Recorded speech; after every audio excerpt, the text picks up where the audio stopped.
ముక్కలు కట్ చేసి బట్టల్లో పెట్టి కాగి తర్వాత నీళ్ళు పోసి రుద్దింది.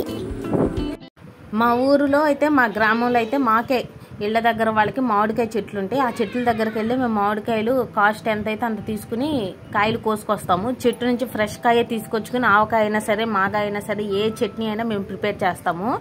మా ఇంటి దగ్గర నుంచి అయితే దాదాపు బండి వేసుకుని 10 నిమిషాలు జర్నీ చేస్తే మేము ఈ మామిడి చెట్ల దగ్గరికి వచ్చాము. ఇవి మా ఇళ్ళ దగ్గర కారింక ప్రసాద్ పెద్దనాన్న వాళ్ళ చెట్లు. ఇవి మేము 3 సంవత్సరాల క్రితం ఈ చెట్టు కాయలు పచ్చడి పట్టుకున్నాం. టేస్ట్ కూడా చాలా బాగుంది. మాకు తీసుకొచ్చే వాళ్ళు ప్రతి సంవత్సరం తీసుకురాలేదు అని ఈ పెద్దనాన్న వాళ్ళ చెట్ల దగ్గరికి వెళ్ళాం. కాయ అయితే 10 రూపాయలు చేసి అమ్మారు. మాకు చాలా దూరం వెళ్ళాము. బండి దగ్గర నుంచి కూడా నడిచి వెళ్ళాం కొంతవరకు. ఇక్కడ మామిడికాయలు కోస్తున్నారు. కింద కాయలన్నీ అయితే చిన్న సైజులోనే ఉన్నాయి, అందుకని పై కాయలు అనేది కోస్తున్నారు. మా డాడీ గడకర పెట్టి కోస్తున్నారు. ఆ పెద్దనాన్న నేను కొయ్యలేను అని అన్నారు. అనేసరికి మా డాడీ గరగర పెట్టి కోస్తున్నారు. చెట్టు పైకి ఎక్కుదామంటే చెట్టు ఎక్కడానికి కన్వీనియంట్గా లేదు. అప్పటికి కొంచెం ఎక్కి ట్రై చేసాం కానీ అసలు ఎక్కడం కుదరలేదు. మా డాడీ అయితే అసలు ఎక్కరు. ఈ కాయలు డైరెక్ట్గా కోస్తే కింద పడిపోతాయి. కింద పడి కానీ పగిలినయా పచ్చడికి పనిచేయవు. ఆవకాయ పచ్చడికి అసలే పనిచేయవు. మామిడికాయ పచ్చడి అన్నా సరే పగిలిపోయిన ముక్కలు పనిచేస్తాయి. కానీ ఆవకాయ కానీ పగిలిపోయిన కాయలతో మనం పచ్చడి పట్టామనుకోండి అది పచ్చడి పాడైపోతుంది అని పెద్దనాన్న చెప్పారు. ఎన్ని కాయలు ఏంటి అని చక్కగా కౌంట్ చేసేసారు. పక్కన ఉన్న చెట్టు ఇంకా చిన్నగా ఉన్నాయి, రసాల కాయలు లాగాను. అవి పచ్చడి కాయలేని ఇవి ఆవకాయ పట్టుకుంటే ఇంకా బాగుంటాయి అంటారు. ఒక్కొక్క చెట్టుకి ఒక్కొక్క టేస్ట్ ఉంటుంది. కొంచెం పీచుగా ఎక్కువగా ఉన్నది మాగాయకి, మామూలుగా ఉన్నది ఆవకాయ. కానీ ఇలా కాయని బట్టి కూడా పచ్చడి నిల్వ ఉండేది, టేస్ట్ కూడా బాగుంటుంది. మేమైతే అవి చూసుకుని మాత్రమే పచ్చడి అనేది చట్నీలు పడతాము. ఇది చిన్న సైజు కాయేను. ఇది మహా అయితే 4 ముక్కలు తగ్గిద్దంటే ఆవకాయకి అయితే చాలా బాగుంటుందని పెద్దనాన్న చెప్పారు అని నేను వీడియో తీశాను. ఆ కాయలన్నీ ఇంటికి తీసుకొచ్చేసిన తర్వాత మా అక్క వాళ్ళు అయితే చక్కగా బొండు తీసేశారు. తీసేసి నీట్గా నీళ్ళల్లో కాసేపు నానబెట్టేసి పైన ఉన్న బొరుడు మొత్తం తీసేసి దానికి వచ్చే కాయల నుంచి ఫామ్ అయ్యే సొన మొత్తం నీట్గా క్లీన్ చేసేసి చక్కగా పక్కన ఆరబెట్టేశారు. ఈ లోపు నేను వెళ్ళి మామిడికాయలు కొట్టే కత్తి తీసుకొచ్చాను. ఈ కత్తి అయితే మా ఊరిలో అందరికీ ఉండదు. మా ఊరు మొత్తం మీద 3కో 4కో ఉంటుంది. నాకు తెలిసి మా ఇళ్ళ దగ్గర వెంకటేశ్వర మాస్టర్ వాళ్ళకి మా పక్క బజార్లో కాయలు కోసుకొచ్చాం కదా, కారింక ప్రసాద్ పెద్దనాన్న అన్నాము ఆ పెద్దనాన్న వాళ్ళకి. అయితే నేను వెళ్ళి వాళ్ళదే కత్తి తీసుకొచ్చాను. అందరు వెళ్ళి వాడటం వలన కింద పెట్టినటువంటి చెక్క పగిలిపోయిందంట. అందుకని వాళ్ళైతే అక్కడ గుడ్డ క్లాత్ని అరేంజ్ చేసేసారు. చక్కగా ముక్కలు కొట్టే ముక్కలు అనేది అటు ఇటు పడిపోతాయి. ఆ క్లాత్ పెట్టుకోవచ్చు, లేకపోతే కింద ఒక అడ్డమైన చెక్క అయినా పెట్టుకుని దాన్ని ఫామ్ చేయొచ్చు. అయితే ఇప్పుడు మనం ఈ మామిడికాయతో ఈ కత్తిని ఉపయోగించి ముక్కలు ఎలా కొడదామో చూద్దాము.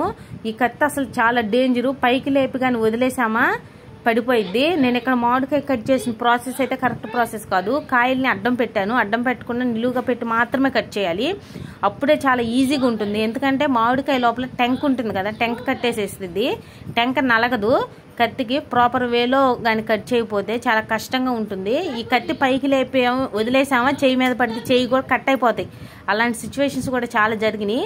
మనం వెనక పిడి పట్టుకుని వీడియోలో చూపించిన విధంగా పైకి లేపి దించుకుంటూ మాత్రమే ఉండాలి. ఈ ప్రాసెస్ అయితే కంపల్సరీ.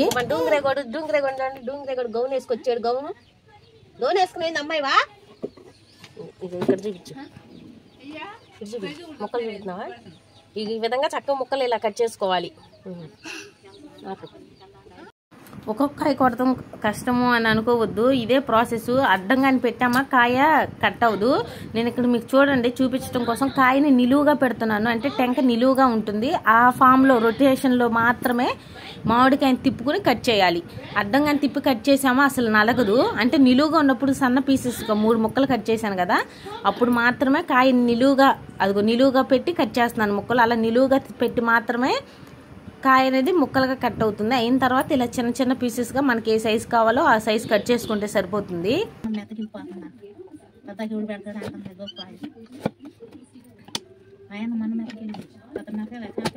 మేమైతే ఇక్కడ తీసుకొచ్చిన కాయలు మొత్తం ఒక 100 కాయలు తీసుకొచ్చాము. ఈ 100 కాయలతో మేము ఆవకాయ పచ్చడి, మామిడికాయ పచ్చడి పట్టాము.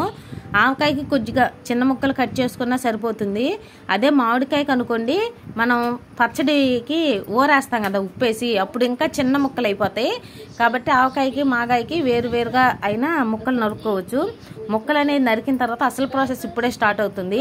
ఆ ముక్కలు మొత్తాన్ని ప్రతి ముక్క కడిగి క్లీన్ చేసుకోవాలి. ఎందుకంటే లోపల జీడీల్లో కొంత మట్టి ఇలా నల్లగా కనిపిస్తుంది కదా, అలా జీడీలదంతా ముక్కలకు అవుతుంది.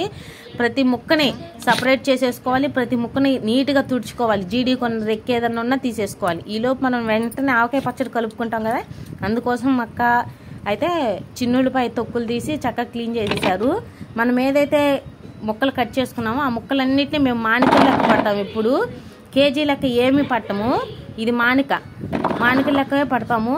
ఇక్కడైతే మేము ఆవకాయకి 5 మానికలు ఆవకాయ, 12 మానికలు మాగాయ ముక్కలు అయినాయి మాకు. మొత్తం కొలత చూస్తే ఆవకాయ అయితే 5 మానికలు కాదులే అని చెప్పి ఇంకొక మానికేసి 6 మానికలు ఆవకాయ పచ్చడి పెట్టాము. దానికోసం ముక్కలు అనేది మెజర్మెంట్ చేసుకున్నాం.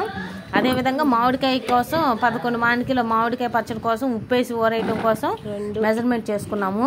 ఇంకా ఈ బ్లాక్ అయితే ఇంతే.